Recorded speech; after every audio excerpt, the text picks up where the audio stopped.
What we're living through right now is traumatic. There's a death counter on the TV every day. And we need to honor ourselves by acknowledging that we're going through a hard time and we should be kind to ourselves. It is not only a good idea to be kind to ourselves, it's essential right now. Hola, everyone. Let's start healing. I'm Adrianne Murchison, and welcome to this episode 44 of the Let's Start Healing podcast. We have more in common than we think, and what we have in common can change the world. And that's what's going on right now. We're shifting and evolving and changing. We're going to talk about that a little bit in this episode as we speak to self-care. And I'm going to get to that in just a moment. I want to first share with you a couple of very special things. One, I am a contributing writer in a brand new book that I would love for you to check out. The book is called Women Who Rise. It is a bestseller on Amazon. I am so excited and proud of it. I am one of 30 women who write about a specific journey in my life. And I'm honored to be among these women, and I'm very excited about this book. I think it is, or at least I hope that it is something that resonates with you all. As I said, it's called Women Who Rise. It's part of the Kate Butler book series, and you can find it on Amazon. Also, Let's Start Healing has started a new segment that you can check out in episode 43, which is the episode right before this one. And it is called Ready and Real. They are short segments, short episodes where I am ready to get real about different things. That first episode of Ready and Real was very brief, but I covered a lot of things in the 17 minutes. I think it's time. There's been a lot of things on my spirit. There's a lot of things that arise in me that I realized, you know what? I have things to say and I'm ready to say it. And I think things are coming up for all of us and we all want to express ourselves. I believe at least most of us, many of us want to express ourselves in one way or another.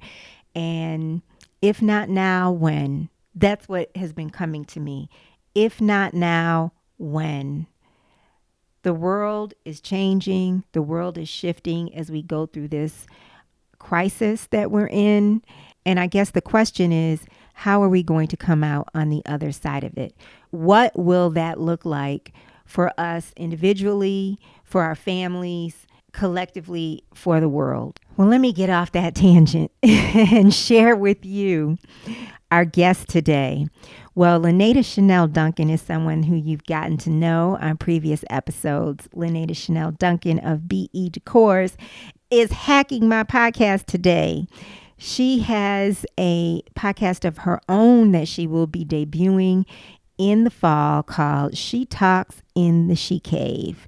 And Lanada is joining me on this episode with Hollywood actress Nicole J. Butler, who you will know from a lot of different TV shows, but you'll most know her as She-Shed Cheryl.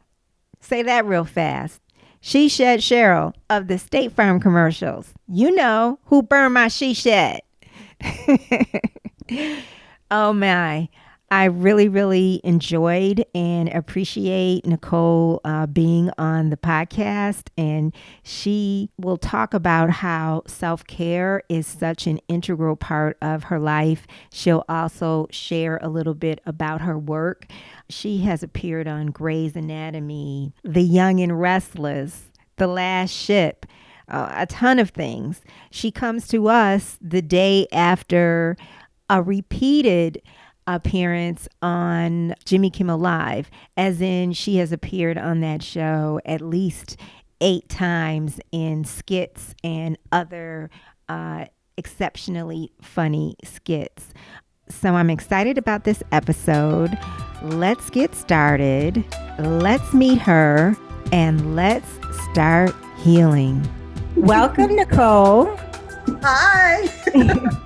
And welcome, Lanada, Miss Hacker. Thank you. Lanada the Hacker. Hello. Lanada the Hacker, I love it. It's a pleasure to have you ladies here. Lanada, I'm going to let you take it over. All right. Well, thank you, first of all, for letting me hack one of your episodes. I truly appreciate it. That's what friends are for, right? For That's hacking. What friends are for. For hacking each other's shows. So I am so excited to be able to hack your show, and for such a special reason, special cause. And so I just thought it'd be a great idea to hack your show because it's a total introduction to a podcast that I'll be having coming out later in the fall called She Talks in the She Cave. And basically, She Talks in the She Cave is all about conversations that we can have as women. Of course, I'll be in my She Cave, and I'll be talking to some very interesting individuals regarding some great topics that all affect women and how we are supporters of one another, how we work, slay, and basically the whole introduction and the whole important topic of self-care. This being an introduction to that show, I thought it would be a great idea to have, okay, I'll call it someone that I'm beginning to idolize. I said that earlier. I was watching one, She's your best friend in your own mind. She's my best friend in my own mind, exactly. And so one day, sitting, of course, watching TV, and one of my favorite commercials came on, which is, of course, the State Farm commercial. And She-Shed Cheryl popped up, and her partner, her husband, came on, and I thought, what a wonderful idea and great way to introduce my show if I could get that wonderful, charismatic character on my show. And so I just reached out to Nicole, and she was just totally obliged to do it. And I can't tell you how excited I am and how happy I am to have you here. So that's the whole introduction of where this idea came from. And I'm super excited. I'm really giddy about this. So. And I'm excited that you're doing this on the Let's Start Healing podcast. And yes, so thank you for being here. So Nicole, again, thank you so much for being my guest. Oh, thank you. Thank you for having me. I got the chance to speak with you briefly last week when we set up this time. And I could tell that you were a kindred spirit. And today, meeting Adrianne, I feel the same way. Yeah, absolutely. Absolutely. I had that feeling too. She's my yang to my yin, or my yin to my yang. And so I can understand why we all feel like we're good kindred spirits. So, but just kind of give everybody a little bit, for those who haven't seen the commercial or so, tell them a little bit about you. So Nicole J. Butler is my guest on this show, and she is a Chicago native. Chi-town. Hey, in the house.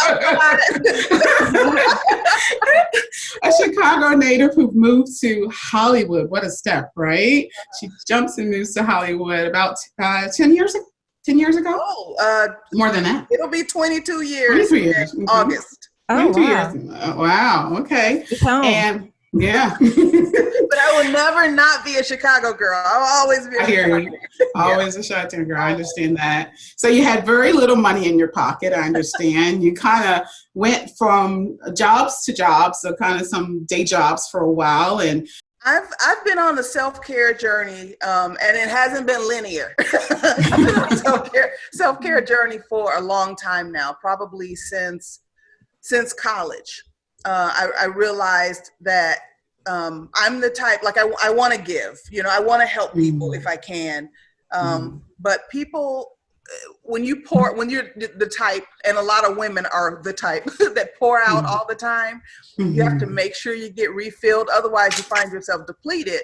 And then the people you've been pouring out into go find somebody else to pour out into them, and you just, you're like, well, what am I supposed to do? So I recognized that about myself in college, and started making moves to make sure I took good care of myself. Because you were feeling worn out, like people were pulling on your energy. Yeah. Yes. Yeah. And it's not necessarily intentional, where people want to just take and take and take. We all need something. you know, and sometimes people don't realize, okay, I've called I've called Nicole 30 times about various problems, and I've never once said, hey, how are you doing? You know, just something as simple as that. Sometimes they don't realize it because their lives are frenetic. Yeah. So I'm good about setting boundaries. Okay. And letting people know, okay, I'm turning my phone off. Like, don't call me if it's not important. Like text me about it if it's important. We can talk, but don't call me asking me what I'm doing. Don't do that. Yeah. So have you always been that way, or would you say when you were brought up to kind of have time where you would go to the side and kind of care for yourself and step away from life in general? No, because I have 6 younger sisters, and then I have a brother by my dad. My parents divorced and remarried other people. So basically I grew up with 6 sisters, and I'm the oldest. So, mom was first in command, and dad was usually at work. So he wasn't in the, disciplinary. You were built, you were built for taking care of people. That's what you've done your whole life. Exactly. Taking care of your younger sisters and brother. Yeah. And I don't, and my mom did parent, so it wasn't like, oh my God, she just had all these kids and dumped them on me. But like when you got 7 kids, like you need some help. So that was my role. And it wasn't until I got to college and I got out of that environment that I realized, oh, I need to look out for me. I really need to take care of myself. Mm-hmm. That's wonderful to learn something like that at such a young age. I know Linnea can speak to your own journey in recent years. I mean, she is one of those people that unplugs. The phone is in one part of the house, and she's in another part of the house. But you're right. What you said is right. You have to make it happen because people forget. And they forget that they're not the only one that's calling you or who needs something or whatever. It's like, okay, I get that you got something very important going on and I'll do what I can, but I got 5 other people calling me about their, whatever they got going on too. So, So what kind of things do you do when you unplug? What does that look like for you? A variety of things. Sometimes it's playing music. Sometimes I'm having a concert in here all by myself. It's a dance party, a concert. Sometimes it's just silence. Well, I don't want to hear anybody talking, no noise at all. A lot of times I'll paint. That's therapeutic for me. Just shutting everything down. I might play music in that case, and then and just paint. And it takes on a canvas, or do you paint furniture? Or? Yeah, on canvas. Wow. I mean, I do arts and crafts stuff too, but I mostly have oil painted, and just recently I've started painting in acrylics on canvas. That's beautiful. You're a true artist. Yeah. What do you like to paint? Is there anything in particular? Levels. I paint all art comes from the same place. It's the need to express. So it's all the same thing, whether you're singing, dancing, painting, writing, it's all the same thing. I paint a little bit of everything. I'm looking around here at paintings I got on the wall.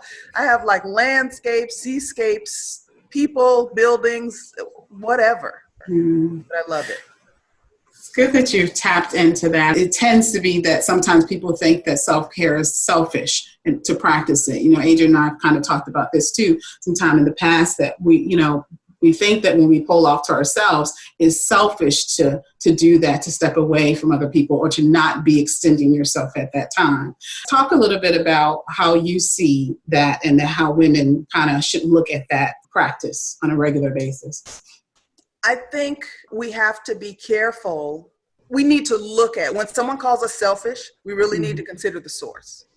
And look at their intention, because the people that care about us want us to take care of ourselves. The people who care about me most in my life, if I say I'm really tired, like I'm exhausted, they're going to tell me, girl, get some rest. It's the people that are like, oh, just do this one thing for me. That I start side eyeing. Wait a minute. I know I'm tired.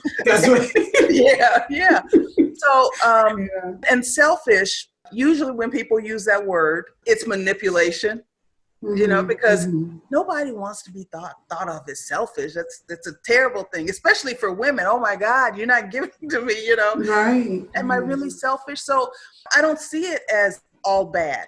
I think there's a type of selfish where you're trying to take something from other people, but self-care, all right, if you want to call me selfish for taking care of myself, then call me selfish. I was actually using the example to someone recently of being in an airplane. You know how they say when the oxygen masks come down to give yourself the oxygen first? It's the same thing. You can't give to anyone else. I can't give to anyone else if I have nothing to give. Right. If I'm depleted, I don't have anything to give.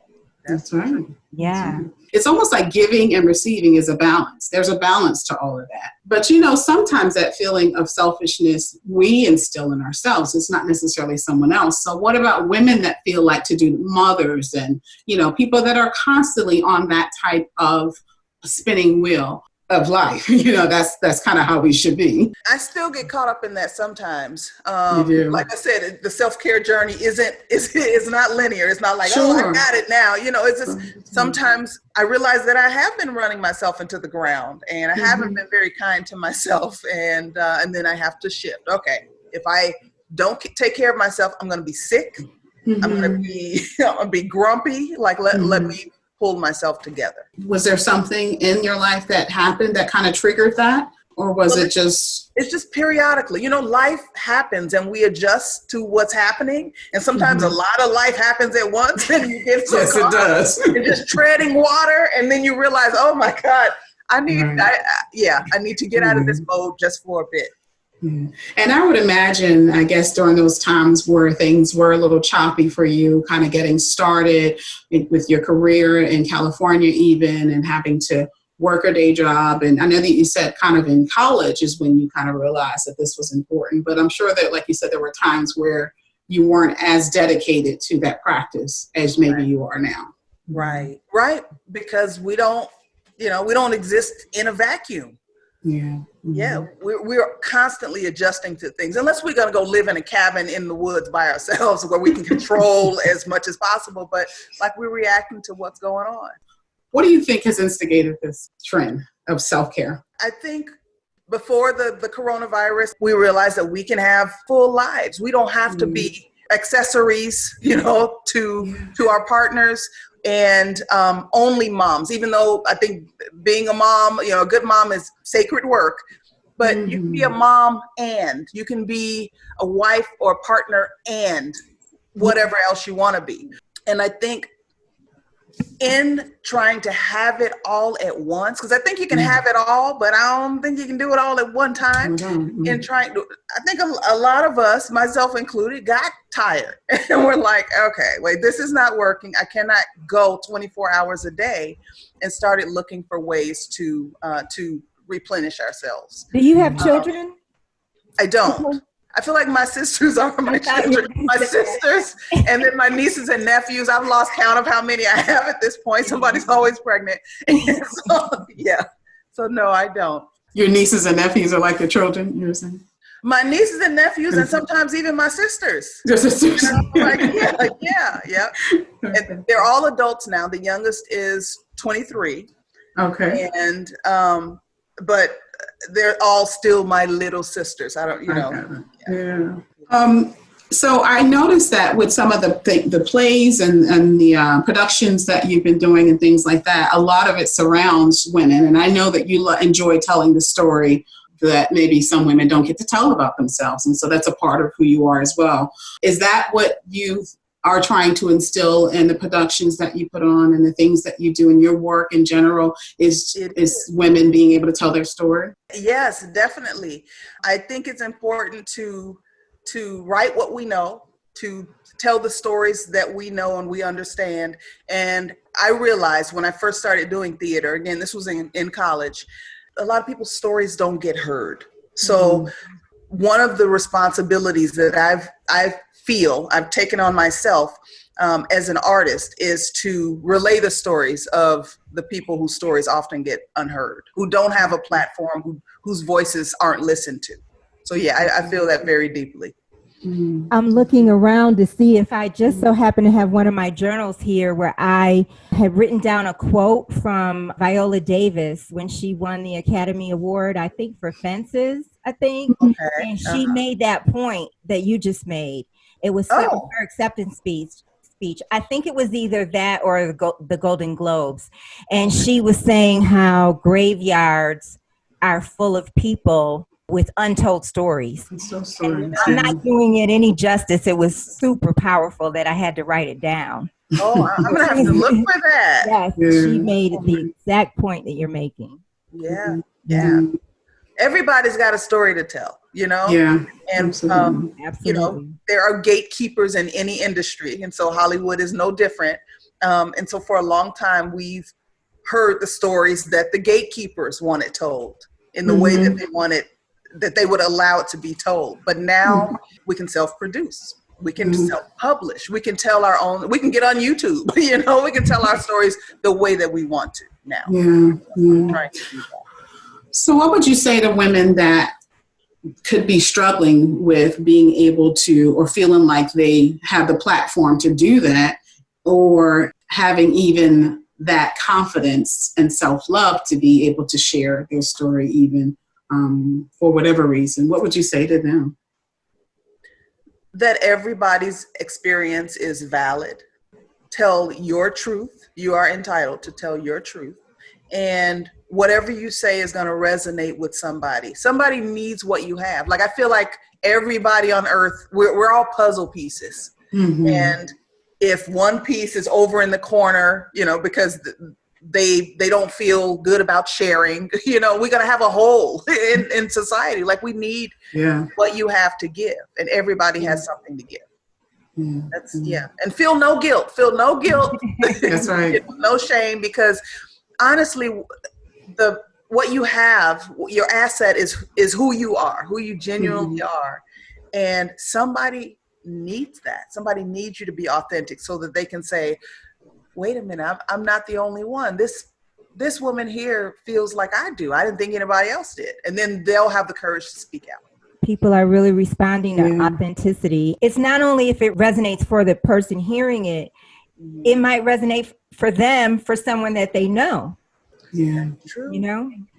One of the things I love about like Adrianne's podcast too, the Let's Start Healing, is it really does dig into showing how we're all too related and how important that is for us to recognize that we're all related, you know, that we have more in common. That's one of her slogans. But it's important that, you know, as you were saying, when we don't even share who we are and we're not transparent, or we're not able to kind of be ourselves and to show others who we are and get to know others, it's difficult for us to relate that way and to get to see how important we all are to one another. And that, I don't know, sometimes that's difficult for people to get through, sometimes even for women, because of things maybe in our past and things like that. Have you been able, or is there a piece of work that you would say you've been able to kind of really address things like that through different pieces of your work? I kind of want to point to maybe some of your videos that I think I've seen too, with the two ladies, and you're in the car sometimes, and you're kind of sitting and chatting. You know, it's a great way. It shows their individualities and how you all relate. Oh, Would you say that it's it? I'm picking it for you, but I want to know which piece of work would you say you've been able to do that? I don't know. I don't think I've done it yet. Okay. Honestly. Okay. Is that something you're interested in doing? Absolutely. Okay. Absolutely. I feel like I'm working toward it. I'm expanding my skill set. I shot the show that you're talking about. It has a curse word in the title, so I don't want to say it. You can say it. We're all grown, and you're in the she cave, so it's okay. What's the name? It's called Shooting the Shit. Shooting the Shit. Oh, yeah, and there's an asterisk for the I in shit. It's hilarious. I love it. Let me just say. And I just called up some friends. I started writing. And then I called up some friends and I was like, hey, you know, would y'all do this? Do you want to read this? And they read it and they were like, oh, we love this. Let's do it. And my good friend who I've known for almost 30 years now, he directed, and he hadn't directed before. And it was just figuring things out on the fly. So that was one of my first experiences with producing. And so now I'm working on Sister President, which is bigger and actually has a budget. I'm learning. Everybody has their heart song. I don't think I'm up to the task yet, but I'm moving in that direction. Okay. Like the magnum opus, they're Wow. huge work of art. I call it like their heart song. It's like what's in you, what's a song on your heart that you have to get out at some point in your life. And I just don't think I'm there yet, but I'm moving in that direction. That's beautiful. That is beautiful. Yeah, I agree. Okay, so back to shooting that. So now we're in the cave. So tell us about that show. Is this a movie, a play, a TV show? Tell them about that and where we can find it and how people can check it out, because I want people to know that. And let's just bring it up and you tell us as we're talking about it so we don't forget later. It's a series, and it's based on, so it's myself and two other girlfriends of mine, and they really are friends in real life. And are they actresses? Were they actresses before? They're both actresses. We would have these discussions all the time, and we had a text thread with the three of us, and we would talk about all kinds of things, relationships, politics, just the world in general, how our day went. And I'm like, we talk about some really interesting things. Let me do some writing and see what comes out of this. So I wrote, and because we're all different, each voice was very distinct in my head as I wrote situations for everybody. And it was it's lighthearted, but we do deal with some issues that, some real issues. Yeah, it was just a fun project. And they said yes, so we did it. Yeah. So how many episodes have you shot so far? Well, that was one season, 6 episodes, and I believe it was 3 years ago. It's on my website. Like, you can go to NicoleJButler.com, and it's under, my production company is the Live True Project. And you click on the Live True Project, and you'll see what I've produced under that. Okay. I found them on YouTube, so it's good to know I can just go to your site and find them there. So, okay, all right. So talk a little bit about Sister President, because that too is one of those powerful women kind of funny. It is. There's a through line here. Sister President came to me, 2016, we had that election. And everybody I talked to was just dazed and just feeling disillusioned and disturbed about everything. Mm-hmm. And a way for me to work out my feelings on a situation has always been to write. Let me sit down and just write what I feel without any judgment. And so I started writing, and like this, I don't know if this is a book or a script, or like, I don't know what's happening here, but I decided to keep writing, and then it shaped itself in a way that lent itself to being a script. And I had my friend, the friend who directed Shooting the S, I had him read it first, and he's like, oh, I like this. Like, what are you going to do with it? Like, I don't know. So I wrote some more, and it turned into what it is now. It's a story of 2 sisters. One is very outgoing. One is a little more reserved. And they're participating in an online town hall meeting. And there's a president who's like the one we have now. And so the outspoken sister is goading him. She's just like, you're a horrible president. And he's like, you think you can do better? And she's like, anybody can do better. And he said, okay, well, here, I'm going to let you be president. And if your approval rating isn't above where mine is in 6 months, then you go into prison for the rest of my term. Now, the gag is that the loudmouth sister is in her other sister's account. So the other sister becomes a president. The one who wants no part of this is the president. Oh, wow. And it was really fun to write and fun to shoot. And we're almost done editing now. We're on to the last episode now, editing. That's great. Yeah, but it deals with politics. It deals with the relationships between these sisters. It deals with class issues, because one grew up middle class, one grew up lower class, socioeconomic class. And so it's all of that packed in, but it's going to make you laugh. And each episode is right around 10 minutes long. Are you trying to have that out by the end of the year, the fall? Yesterday. I'm trying to have it out yesterday. I am. We could use that right now, as we need entertainment in our homes. The original plan was to get all the episodes done and release one a week. But right now, we're editing the next to the last episode, and I'm hoping to get this last one done so that it can be released while we're still in the house. And then I'll release all of them at one time. Great. Oh, well, we like that because we like to binge watch. Yes. Yes, we do. We're binge watch culture now. In just over an hour, you can watch the whole first season. Oh, my goodness. I was actually looking at that before we came on. So just reading about it a little bit. Yeah. Very great. Congratulations on that. I like it. Thank you. Yeah, I think that's awesome. So I know Adrianne's going to have some questions for you in a minute that she normally asks during her podcast, but I had a couple quick questions and I'm going to throw them out there. They're kind of for both of you. So you guys just kind of jump in. It's kind of just, what's the first thing that comes to your mind when I ask this question? Okay. And they pertain with self-care. All right. They just relate to self-care. Okay. So, 1, is self-care about mental health, physical health, or both? Oh, it's about both. I don't think you can separate the two. I don't even know why. I don't know why we try to separate them, because if something's going wrong with you in your body, your head's usually not right. And if something's wrong with you in your head, then you're probably not taking good care of your body. So I see. Yeah. For me, it's about peace. If I have, which incorporates both of those things, if I'm at peace, then I'm good mentally, I'm good physically. Yeah. I'm just even. Yeah. Totally agree. Yeah. Absolutely. Some people think when you're practicing self-care, you have to be doing this or that or this or that. And that's not the case at all. Self-care is going to be different for everybody. It may be one thing for you, or today it's this for you, and tomorrow it's that for me. It just really depends. And so it may be a physical activity one day, and then maybe it's meditation or yoga or just something else. The next, like you said, sometimes you're just sitting in silence, Yep. So that incorporates both. So I'm glad that was check for both of you. Okay, number 2.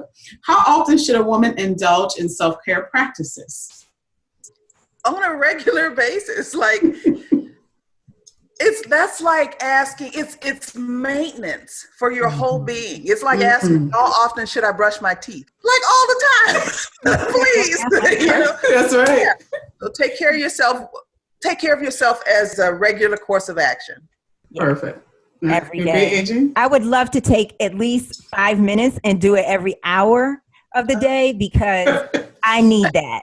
And I'm not able to do that, but definitely every day. I tend to do mine in the morning and at night, but I need to do it. I need to have it fluid throughout the day. And sometimes it's like, it doesn't have to be a spa day. It doesn't even have to be like a full meditation. Sometimes it's, I'm going to turn everything off and I'm going to sit on the couch and I'm going to listen to the birds. Right. For 5 minutes. And then into that 5 minutes, you're like, okay, there's a shift that happens because you've honored yourself by giving yourself what you need. Yeah. Absolutely. Yep. Okay. It's no special formula to it, right? So how often do you, I know you were saying it's kind of, on an average, how often would you ladies say you practice self-care? Let's be a little transparent with our viewers and listeners. You want to go first? I'll go first. I practice self-care every day. Some form of it. Yes, every day. Okay. Yeah, same here. A little something every day. It could be, sometimes it's a nap. Sometimes I'm like, look. Absolutely. Sometimes it's a glass of wine. Need a glass of wine today, yeah. Good. Absolutely. And sometimes it is meeting up with your friends. I do want to throw that out there because that could also be sometimes I need to connect with my friends, and that's a self-care moment for me as well. Would ladies agree? Totally. Absolutely. Yep. Absolutely. All right. Last one. Is self-care trending or is it here to stay? Good question. I don't know. I don't know. I've been wondering about the ways that people will go back to normal once the pandemic is over. You know, what the normal is or was. I hope it's here to stay because we really need it. I think right now, since there isn't as much stimulation going on, like you can't go out and do distract yourself with a whole bunch of activities. Right. We're in a space where, okay, you know, I'm here. I might be here with 3 or 4 kids, you know, or whatever's going on, and can't get away. While I'm here, what can I do to take care of me? I think that's what's happening right now with a lot of women. And I hope we all keep it up after this. Adrianne, you agree? I think it's here to stay. It may have spiked up some during this pandemic, but I feel that there's been a shift to self-care definitely in the last few years. Not that everybody is doing it and everyone, as we're talking about, has a different style of what they do to take care of themselves. But I think it's gone up. And I've wondered, as we were getting ready for this podcast, and I mentioned it to you, Lanada, if the Me Too movement had anything to do with it and women feel more empowered. I understand. They feel like, you know, I don't have to take this anymore. You know, I can stand up for myself, and that maybe has fed into it. That's a very good point. And then we're such a 24-hour society now. So separately, you know, I think we have to have some self-care. It's kind of like if you don't take care of yourself, then you'll have a heart attack. Whenever I'm super, super stressed, I will forget something or throw something away I didn't mean to. I'll do something really absent-minded because I'm not being present. And so it's such a sign like, uh-oh, you need to sit down.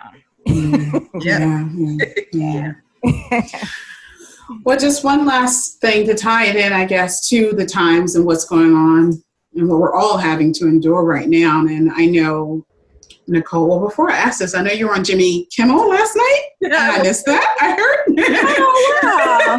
I missed that, by the way.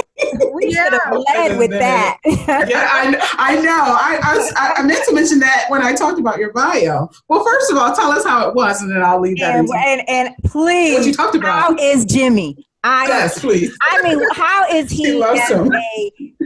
I imagine him being exactly the same in person as he is on camera.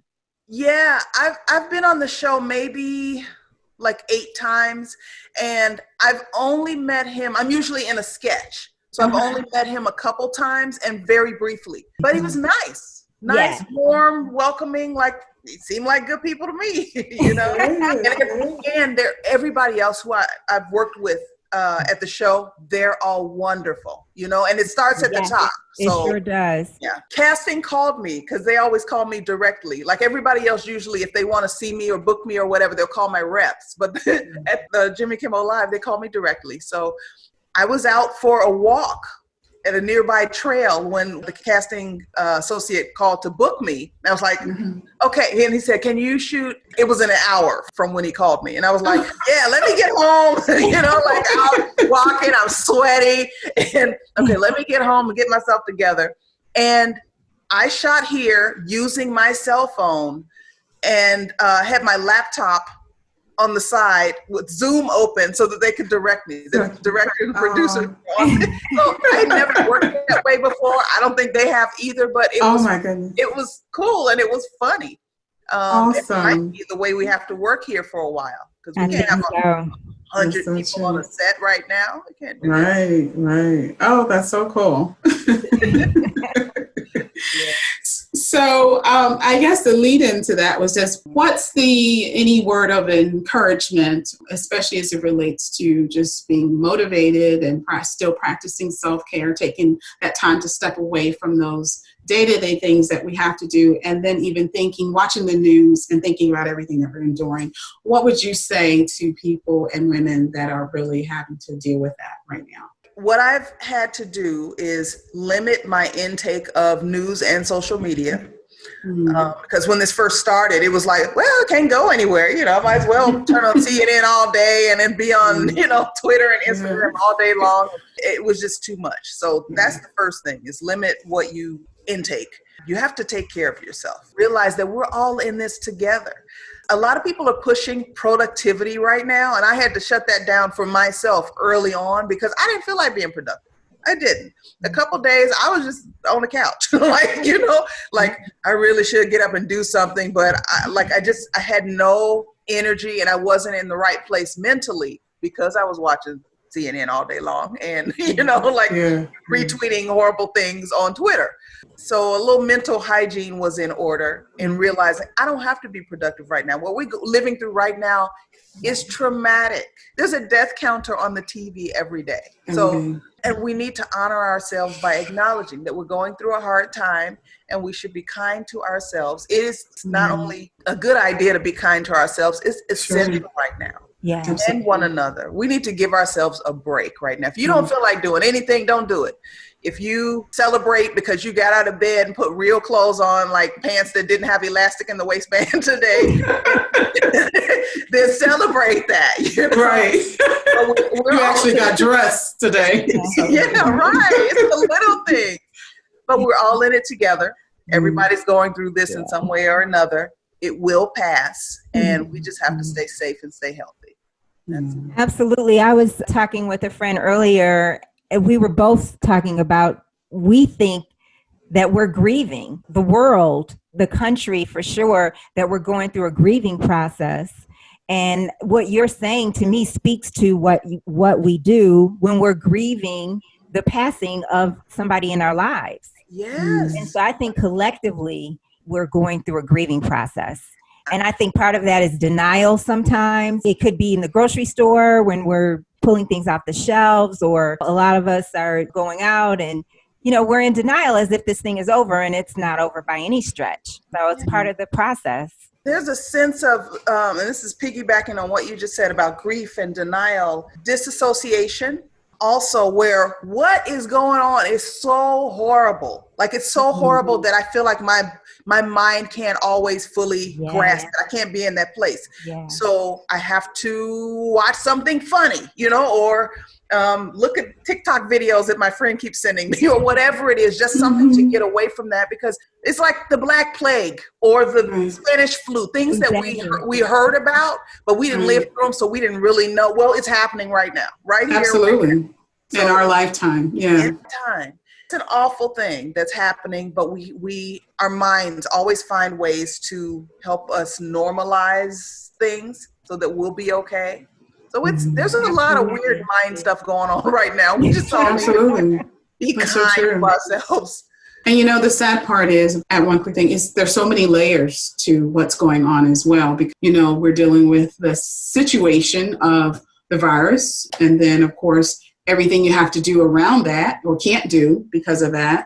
And of course, for people that may have lost their jobs or have family members that lost their jobs, the financial layer. There's just so many layers to all of this. And so your mind has to be able to address each of those layers. But then, like you said, at some point, step away from that and just decide, I can't do anything about, really, it's not within our control to do anything about some of these layers. Yeah. And so that's why, like you said, just coming away, to just really make the decision that for what I can do right now, I'm going to do that, and then step away to just do the best we can. Do the best we can. So thank you so much. Do you consider yourself a spiritual person, and how do you connect with your higher power or God? I absolutely do. And I pray throughout the day, little prayers. It doesn't have to be a long thing. Like yesterday, it just hit me how fortunate I am to have my health and to be in a position where I'm not like most of us in Hollywood we don't know where our next dime is coming from. But like I'm not starving today. I'm not on the street. There are a lot of issues that I'm not concerned about in my own life right now. That is a privilege. And so I just prayed and told God, thank you.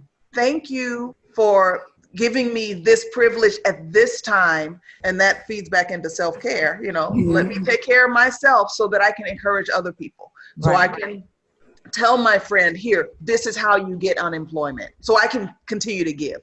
thank you for refilling my cup so that I can keep giving. Yeah. Well, is there a time that you're willing to share when you received a blessing that you said, I had nothing to do with this? This was totally God. All the time, but one of the big ones, we can go to the She-Shed. The She-Shed commercial. Yes. I've done a lot of commercials. I've been working a long time. And that one, I went to work like all the other ones, and this one it blew up, and it's changed a lot of things. It's changed my perspective in a lot of ways. I'm more financially stable now, which has been a blessing. I didn't have a hand in that other than being prepared when the opportunity came. That was it. What year did you film that commercial? I think it's February 2018. Mm-hmm. And so after you were finished shooting the commercial, did you just think, oh, was just like any other commercial? I thought it was funny, but I've been in funny commercials before. And hey, that's, it's moving. Yeah, and it runs. It might not run. Sometimes they don't run at all. You don't ever know what's going to go viral. Like I had no idea. That happened to other people. I never thought it happened to me. So, yeah. That's another indication, I think, for people to know to not give up. Not that you were doing that at all, but that we just never know where that thing that is going to change the trajectory for us is going to happen. Right. So to just keep steadfast. Yeah. Mm-hmm. You can't go wrong if you're doing something that you love to do. Absolutely. And it's important to enjoy the journey more than the destination, because you may not reach the destination you want to. You may end up somewhere totally different. Right. And enjoy the journey. And so I enjoyed the journey most of the time. Some days I'm like, oh God, but I enjoy it much more than I don't. Yeah. I find something very spiritual in actors talking about their craft. A lot of times I'll hear actors talk about how they'll rehearse for something, and then they let it go.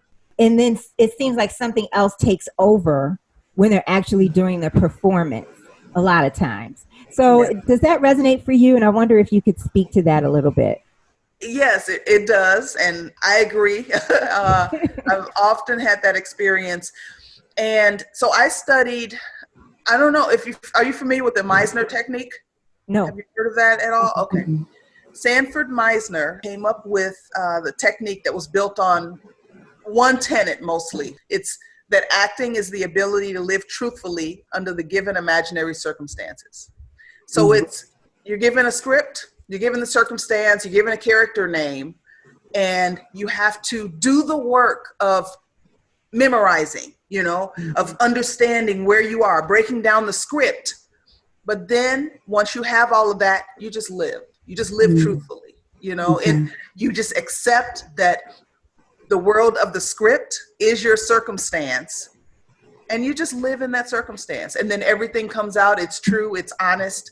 But you have that's your reality at that time. That is your reality. That's your reality. There's nothing else. And so that's the thing that takes over. It's like, okay, I've done all this, all the analysis, all the work from here. Right. Now I let it go and I just work from here. So, and I love it. That part of the craft, there's nothing like, it's like flying. That is of the spirit. Yeah. You have so many different areas you are creative. Which areas would you say you might most feel the presence of God? It's either in that moment where the something else takes over, and you just live in the circumstance, or when I'm painting. When I paint, it's not cerebral at all. It's just by feeling. It's like, oh, okay, I need to shade this a little. Like I just intuitively know. Yeah. But I've been painting for a while. I've taken a lot of classes, so it's taken a while to get to that point. But I know what needs to happen to certain things. Yeah. And what kind of things do you normally paint or like to paint? I need to send you some pictures. Yes, please do. My place is a gallery. There are paintings everywhere. So is it nature, or is it people, or abstract? It's everything. Everything. I got over here, I got people over there, I got buildings over there, landscapes, and it's just, wow. That's awesome. Yes, please send some pictures. Well, how can everyone get in touch with you? You mentioned your website earlier. Is that how? my website, NicoleJButler.com. NicoleJButler.com. And on social media, I'm at Nicole J. Butler everywhere. And that's NicoleJButler. How can someone, so I know your website will tell us all about the projects that you're doing. If there's anyone that's interested in, I think that there was a project you were raising funds to help finish. Was it Sister President? Is there ways people can contribute to that? That was Sister President. I did a fundraiser for it last fall. Okay. And we got greenlit, and that's how I was able to shoot the whole season. Got it. But then once I release it, I am going to be looking for someone to pick up season 2 because I think it might kill me if I do the same amount of work on season 2 please. that I did on season Please 1. don't leave us hanging. I didn't think I was going to Okay. So I'll be looking for distribution for season 2. Yeah, you can definitely contact me via my website.